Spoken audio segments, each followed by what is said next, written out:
So this next haircut, we're doing a low cut with the waves, blowout temp fade, straightening the beard up. We're also going to be doing a Bigen tutorial. Now some people announce it Bigen, but it's really pronounced Bigen, okay? So we're doing the 59 Oriental Black. I'm gonna show you how to try to blend it in just as much as possible. My client, his skin tone is a little darker because the darker the skin tone, the easier it is to apply hair color, okay? So the lighter the skin tone, the more noticeable it is. So you might want to go like a little lighter, like a natural brown or something like that. Let's get into it. Tune in. Let's go. Stay in hustle mode. Got some brand new clothes. Hit them with a pose. Check what I just drove. My car don't touch the road. Alright y'all, let's get into it. So we're starting off by combing through the hair. We want to make sure all the hair is combed through, especially on curly and coarse hair, okay? Because when you run those blades through their hair, especially when it's washed, that hair just snipping off, man. Look how it's just snipping off. Now I'm making sure I'm giving y'all both angles, okay? I want y'all to see how I'm looking when I'm standing up and going through the hair, and I also want y'all to see from my POV, aka point of view, alright? And the blade that I have on here is an 18 skip tooth, and I'm using my Andy Super ZR tubes. These are some really good clippers. They're very powerful. They cut through anything, wet or dry hair. They also fade really well, especially if you have time for a haircut, or if you're doing like a long stretch bald fade. These are really pivotal to use. In my personal opinion, man, like these clippers, I give them a 10 out of 10, honestly, especially when you have your blade sharpened. Matter of fact, I might give it an 8.5 out of 10 because you have to get so many different detachable blades, and you have to know these detachable blades too big. And you have to keep up with the maintenance as well. The maintenance isn't too hard, but I do have videos on how to keep up with these clippers. So make sure y'all tuning into my YouTube channel. Alright, now we're just fading that right side, okay? Like I said, I'm giving y'all both angles, alright? We just went up with my Coco Pros. Now we're going to follow up with my Andes. And I do have a gold FX blade on that. Shout out to Elite Clipper Mods. Now we're following up with the Fabulous Shavers. Now we're going to use that Tap and Go Spritz by Top Tier Hair Club. Make sure y'all go cop some of that at toptierhairclub.com. Yes, I'm spraying the beard and I'm spraying the hairline. Now we're knocking out that mustache real quick. We don't want it too bushy. And we're also knocking down the taper line because when our clippers touch that taper line, we just want that hair to snip. That's it. Now we're going to go ahead and create our bald line. And I'm sorry, y'all, that's what we're doing. We're not fading the sides yet. We're just creating the bald line. Now following up with my shavers just to make sure that fade lasts longer. Now we're going to go ahead and start with the neck taper. Yes, my client, he does suffer from the bumps on the back of his neck, or what people like to call it, the nestle or the graham cracker nestle, whatever, I don't know. But he is getting treatment for it. He is seeking a dermatologist. That is very serious, and I am very clean with my tools.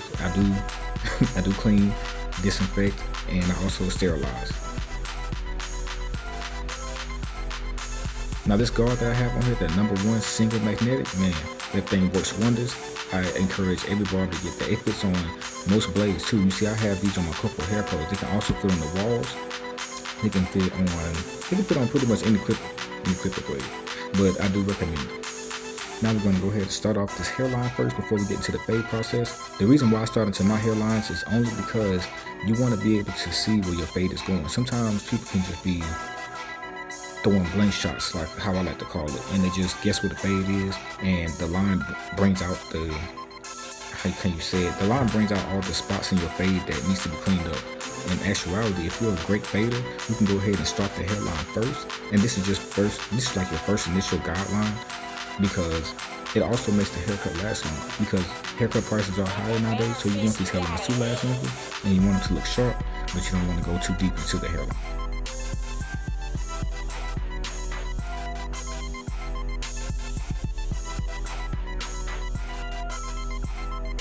That neck taper is coming out nice. It's very crispy. Going around the ear. Now, usually I don't start my beard lines with my trimmers, but my client did have a lot of hair, so I didn't want to just go straight dry razor and I end up nicking him. That's not what you want to do. You kind of just want to clean up the hair first, just to get a nice little palette, and then just go ahead and go in with your razor. But also make sure you gotta hold your razor at an angle too. You see, I'm holding my razor a little more flat to the skin. I'm not holding it at an angle to where it can nick him at all. This is only for dry razor now. Now, if you're using liquid gel or a thicker gel, that razor is going to glide at any angle, but it is a little messier. So I'm doing the dry razor because my Spritz, it does work a lot better with it, and it cuts time. At the end of the day, when you're a barber, time is money. Now, I do spend an hour on my haircuts, but that hour can go so quick, man, especially with the amount of detail that I'm giving each client.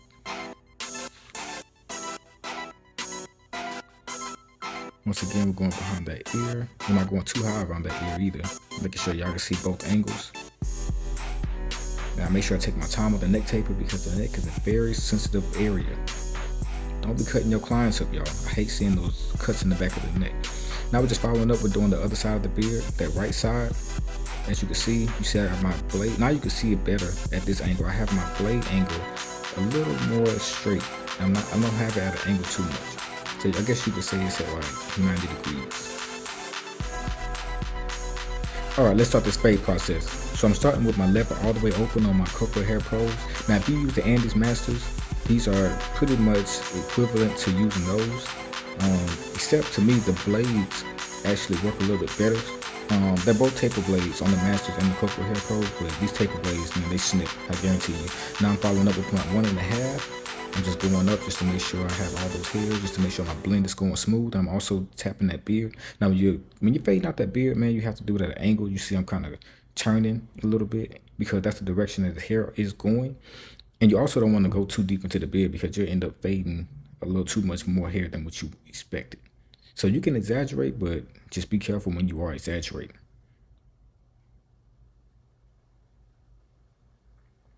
Now this is that 0 single magnetic guard right here. This is also another secret that a lot of barbers don't talk about, but that 0 magnetic guard, and you can figure out how to use it. And once you perfect it and master how to use it, oh man, you're doing numbers, I guarantee you. Now we're just doing a little bit of cleanup work. Our lever is all the way open, ladies and gentlemen. Once again, our lever is all the way open. That fade is better. That's a nice fade, man. And you see my client is very relaxed because he knows he's getting a good haircut. That's what you want. Good customer satisfaction, and you're going to receive good customer appreciation. Now, we're doing the pencil line because we are doing a Bigen process, okay? I use my pencil lines as my guidelines because I don't like my sauce, aka or wet paint, to bleed. I don't want it to go outside my lines or anything. Even though, yeah, you can see the hair right there, still, it's just a safety net for me, man. That's how I rock. Low risk management. I don't want to be doing too much cleanup work. All right, we want to put another cape on them because I don't like to mess up my good capes.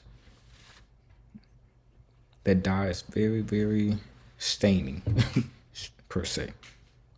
I'm going to put an extra towel over him. I'm also going to cover him up with the beard map.